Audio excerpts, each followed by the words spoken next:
Welcome everyone. আজকে আমরা class 12-এর semester 3-র অন্তর্গত অ্যান্টন চেকভের লেখা দ্য বেট নামক গল্পটি কিছু কি পয়েন্টসের মাধ্যমে গল্পটা বুঝবো। গল্পটা শুরু করার আগে প্রথমেই বলে রাখি, এই গল্পের মূল প্লট হলো মৃত্যুদণ্ড ভার্সেস যাবজ্জীবন কারাদণ্ড। যদি একটা মানুষকে একটা চয়েস দেওয়া হয়, সে যাবজ্জীবন কারাদণ্ড এবং মৃত্যুদণ্ডের মধ্যে কোনটাকে বেছে নেবে, এই ব্যাপারটাই হলো গল্পের মূল আলোচ্য বিষয়। এই গল্পে আমরা প্রধানত দুটো ক্যারেক্টার পাচ্ছি, একটা হচ্ছে ব্যাংকার আর একটা হচ্ছে একটা ইয়াং লয়ারের। এই ব্যাংকার এবং এই লয়ারের মধ্যেই একটা বেট হয়, যে বেটটা এই পুরো গল্পের মূল কেন্দ্রবিন্দু। তাহলে এবার গল্পটা শুরু করা যাক। ইট ওয়াজ এ ডার্ক অটম নাইট, একটা শরৎকালের অন্ধকার রাত। The old banker was walking up and down his study and remembering how 15 years before he had given a party one autumn evening. তাহলে সে ব্যাংকার স্মৃতিচারণ করছে যে 15 বছর আগে এরমই একটা অটমের রাতে সে একটা বাড়িতে পার্টি রেখেছিল। এই পার্টিতে তিনি অনেক লোকজনকে ইনভাইট করেছিলেন এবং সেই লোকজনের মধ্যে তাদের মধ্যে একটা মূল আলোচনার কেন্দ্রবিন্দু হয়ে দাঁড়ায় এই ক্যাপিটাল পানিশমেন্ট এবং লাইফ লং ইমপ্রিজনমেন্ট, মানে যাবজ্জীবন কারাদণ্ড এবং মৃত্যুদণ্ড। ক্যাপিটাল পানিশমেন্ট মানে হচ্ছে মৃত্যুদণ্ড, আর লাইফ লং ইমপ্রিজনমেন্ট মানে হচ্ছে যাবজ্জীবন কারাদণ্ড। মানে লোকেরা এই দুটো বিষয় নিয়ে বিভিন্ন ওপিনিয়ন রাখতে শুরু করে। কেউ বলে এটা ভালো, কেউ বলে ওটা ভালো, বা এটা খারাপ ওটা খারাপ। এই ব্যাপারটা নিয়ে তাদের মধ্যে আলোচনা শুরু হয়। ব্যাংকারের ওপিনিয়ন কী ছিল? ব্যাংকার বললেন, death penalty is more moral and more human than imprisonment for life. যে মৃত্যুদণ্ড হলো বেশি ন্যায়পরায়ণ এবং বেশি মানবিক যাবজ্জীবন কারাদণ্ডের থেকে। কারণ হিসাবে তিনি বলেন, capital punishment kills a man at once but life long imprisonment kills him slowly. যে মৃত্যুদণ্ড একটা মানুষকে সঙ্গে সঙ্গে মেরে ফেলে, কিন্তু যাবজ্জীবন কারাদণ্ড সেই মানুষটাকে ধীরে ধীরে মারে। Among the guests was a young lawyer, a young man of 5 and 20। 5 and 20 মানে বেসিক্যালি 25, মানে ইয়াং লয়ারের বয়স ছিল 25।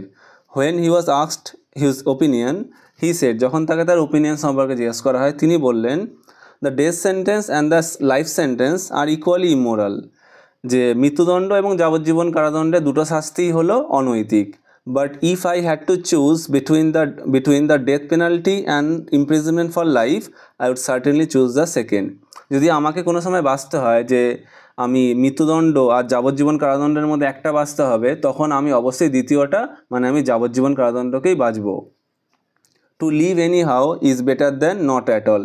কোনোভাবে বেঁচে থাকাটা একদম না বেঁচে থাকার থেকে অনেক ভালো। এইটা শুনে ব্যাংকার কি বলল? দ্য ব্যাংকার বলছে, ইট ইজ নট ট্রু, এটা একদম সত্যি কথা নয়। I bet you 2 million you wouldn't stay in a solitary confinement for 5 years। আমি তোমার সাথে 2 million টাকার বাজি ধরতে পারি, তুমি কোনো কনফাইনমেন্ট মানে প্রিজন বেসে তুমি একটা জায়গায় বন্দি হিসাবে বা জেলে বন্দি হিসাবে তুমি 5 বছরের বেশি 5 বছরও থাকতে পারবে না। এখানে যে 2 million আছে, এটা 2 million রুবেলস। Anton Chekhov basically Russian লেখক, তাই জন্য এখানে যে এককটা ইউজ করা হবে অ্যামাউন্টের, এটা কিন্তু রুবেল, মানে 2 million রুবেলস। এটা শুনে ইয়াং ম্যান কি বলছে? I will take the bet, আমি আপনার এই বেটটা, আপনার এই বাজিটা আমি গ্রহণ করছি। But I would stay not 5 but 15 years। আমি সেখানে 5 বছর নয় 15 বছর থাকবো। 15 done, cried the banker, gentleman I stake 2 million। এখানে ব্যাংকার কি বললো? 15 বছর, ঠিক আছে 15 বছরই হবে, আমি 2 million টাকার বাজি ধরলাম। Agreed, you stake your millions and I stake my freedom, said the young man. Young man মানে লয়ারটা বললো কি, ঠিক আছে আপনি 2 million টাকার বাজি ধরুন, আমি আমার স্বাধীনতার বাজি ধরছি। It was decided that the young man should spend the years of his captivity under the strictest supervision in one of the lodges in the banker's garden। তাহলে সিদ্ধান্ত নেওয়া হলো যে এই ব্যাংকারের যে লজ আছে, ব্যাংকারের বাগানে একটা লজ আছে, সেই লজের মধ্যে ওই লয়ার থাকবে এবং সে তার এই বন্দি দশাটা সেখানেই কাটাবে। সে যে ওই লজের মধ্যে থাকবে তার জন্য কিছু কন্ডিশন সেট করা হয়, তাকে কিছু জিনিস অ্যালাউ করা হয়, কিছু জিনিস তাকে অ্যালাউ করা হয়নি। হি ওয়াজ নট অ্যালাউড, তাকে কী কী জিনিস অ্যালাউ করা হয়নি? Cross the threshold of the lodge, লজের যে থ্রেশহোল্ড মানে চৌকাঠ, মানে সে লজের দরজা পেরোতে পারবে না। সি হিউম্যান বিংস, সে মানুষ দেখতে পারবে না। হিয়ার হিউম্যান ভয়েসেস, সে মানুষের গলাও শুনতে পারবে না। রিসিভ লেটার্স, চিঠি গ্রহণ করতে পারবে না। রিসিভ নিউজ পেপার্স, সে খবরের কাগজও গ্রহণ করতে পারবে না। হি ওয়াজ অ্যালাউড টু হ্যাভ, তাকে কী জিনিস অ্যালাউ করা হচ্ছে, এ মিউজিক্যাল ইনস্ট্রুমেন্ট, কোনো গানের কোনো যন্ত্র তাকে অ্যালাউ করা হবে, বুকস বইপত্র অ্যালাউ করা হবে, রাইট লেটার্স চিঠি লেখার অনুমতি আছে তার, ড্রিঙ্ক ওয়াইন সে ওয়াইন পান করতে পারবে, অ্যান্ড স্মোক এবং সে ধূমপান করতে পারবে। এখানে একটা জিনিস খেয়াল রাখো, সে কিন্তু চিঠি রিসিভ করতে পারবে না, কিন্তু চিঠি সে লিখতে পারবে, এই ব্যাপারটা মনে রাখো।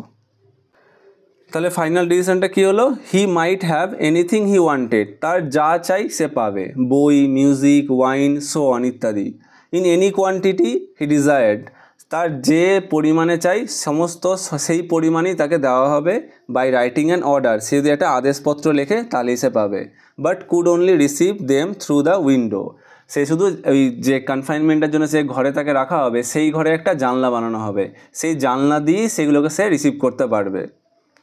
আর এই কনফাইনমেন্ট, এই যে প্রিজনে থাকবে, সেই ইমপ্রিজনমেন্টের সময়কালটা কতদিন হবে, 12 o'clock of November 14, 1872, 12 o'clock November 14, 1885, দেখো 15 বছর, 1870 থেকে 1885।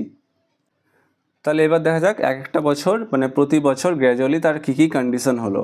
The first year of his confinement, confinement মানে বন্দিদশা, বন্দিদশার প্রথম বছর।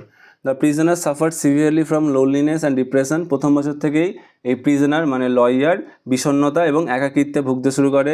The sounds of piano could be heard, পিয়ানোর আওয়াজ ঘর থেকে শোনা যেত। He refused wine and tobacco, সে ওয়াইন এবং টব্যাকোকে না করে দিয়েছিল। ওয়াইনের ক্ষেত্রে সে কী বলেছিল, wine excites desires and desires are the worst foes of a prisoner and besides nothing could be more dreary than drinking wine and seeing no one. Wine সে গ্রহণ করতে না করেছিল কারণ হচ্ছে গিয়ে সে বলেছিল ওয়াইন মানুষের মধ্যে ইচ্ছে জাগায় এবং ইচ্ছেই হলো একটা বন্দি মানুষের কাছে সবথেকে বড় শত্রু। আর তাছাড়া ওয়াইন একা একা বসে ওয়াইন খাওয়াটা খুবই একটা বিষণ্ণতার ব্যাপার। And tobacco spoil the air of his room, এবং টব্যাকো মানে ধূমপান করলে ঘরের আবহাওয়া, ঘরের বাতাসটা নষ্ট হয়ে যায়।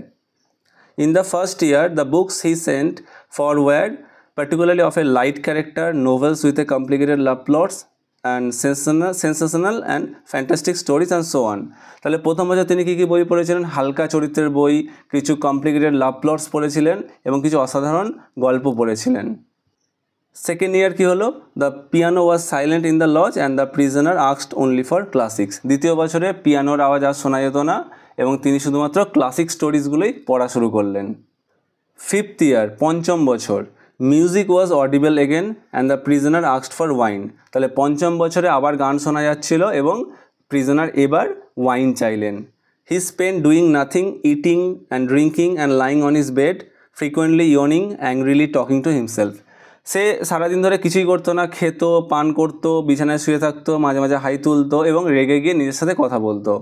হি ডিড নট রিড বুকস, সে কিন্তু আর বই পড়াও বন্ধ করে দিল। Sometimes he would sit down to write, মাঝে মাঝে সে বসে কিছু লিখতো। He would spend hours writing, সে ঘন্টার পর ঘন্টা ধরে লিখতো। And in the morning tear up all that he had written, এবং সকালবেলা উঠে সে যা লিখেছে সব ছিঁড়ে ফেলে দিত। More than once he could be heard crying, তাকে প্রায়ই কাঁদতে শোনা যেত। Second half of the sixth year, 6 number বছরের দ্বিতীয় অর্ধে, the prisoner began zealously studying languages, philosophy and history, prisoner খুবই আগ্রহের সাথে ল্যাঙ্গুয়েজ, ভাষা, ফিলোসফি, দর্শন এবং ইতিহাস পড়তে শুরু করলেন। In the course of 4 years some 600 volumes were procured at his request, এই পরবর্তী 4 বছরের মধ্যে প্রায় 600খানা বই তিনি পড়েন।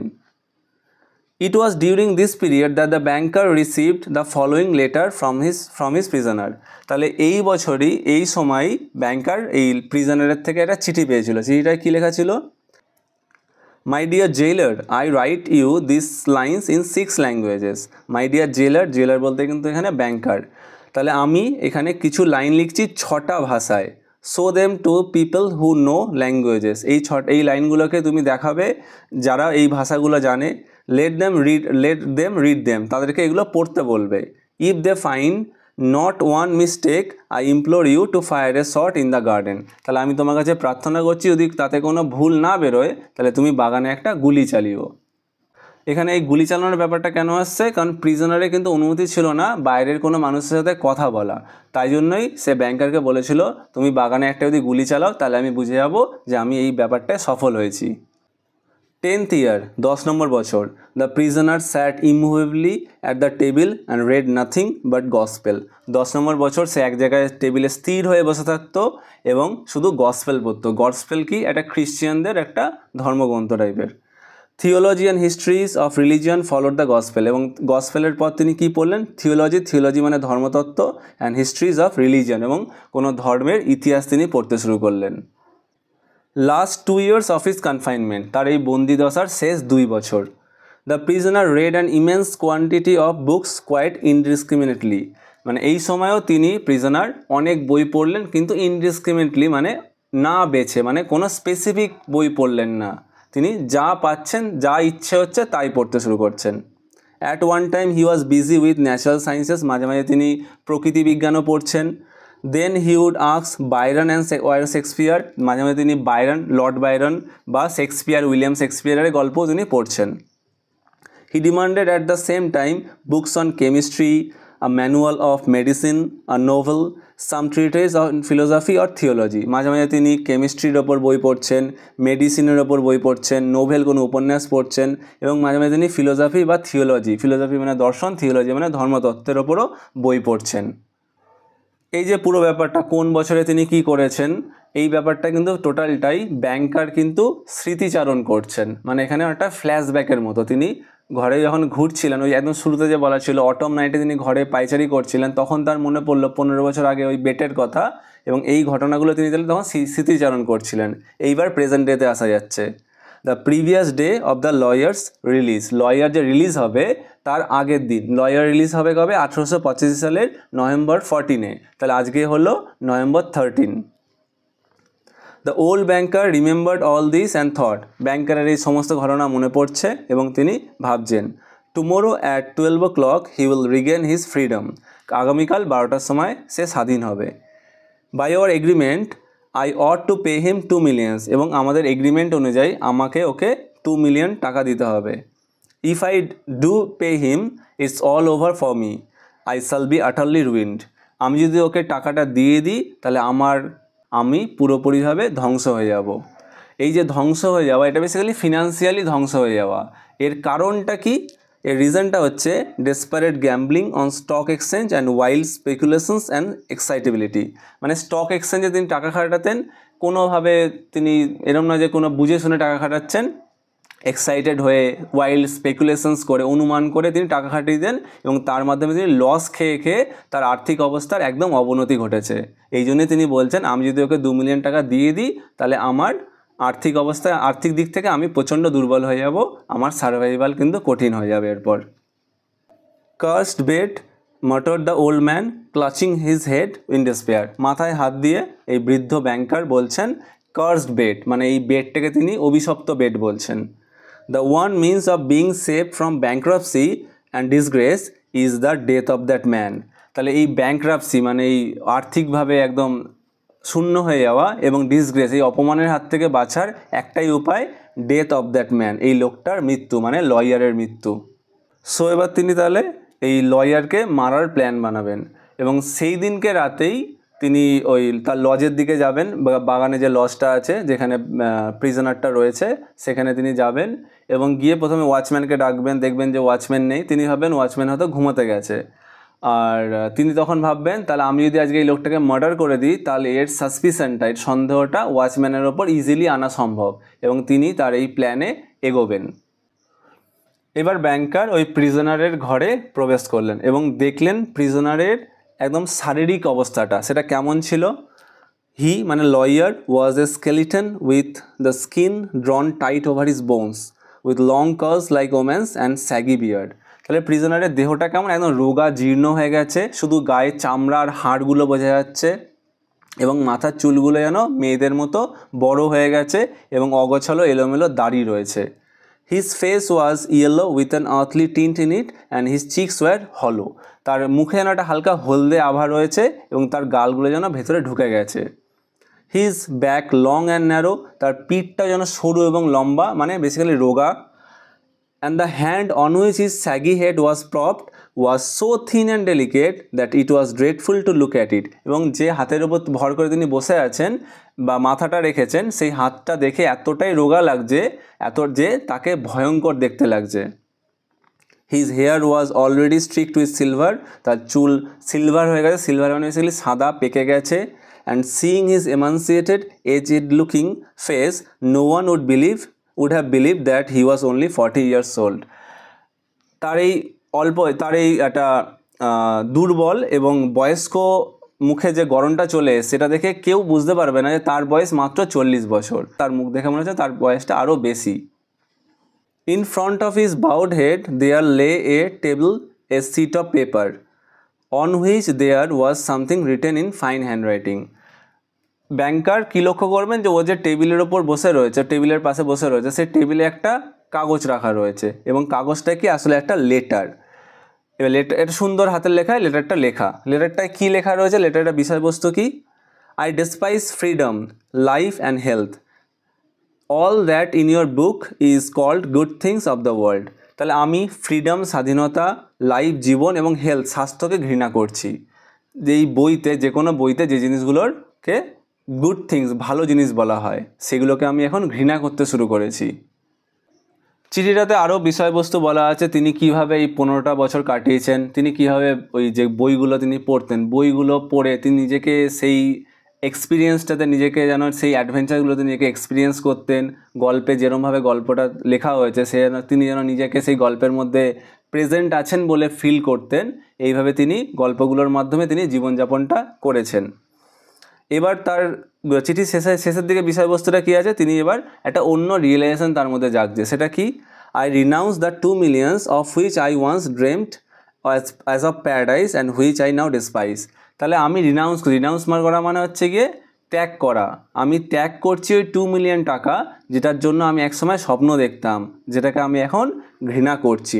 I now despise, যেটাকে আমি এখন ঘৃণা করতে শুরু করেছি। To deprive myself of the right to the money, I shall go out from here 5 hours before the time fixed, so break the compact.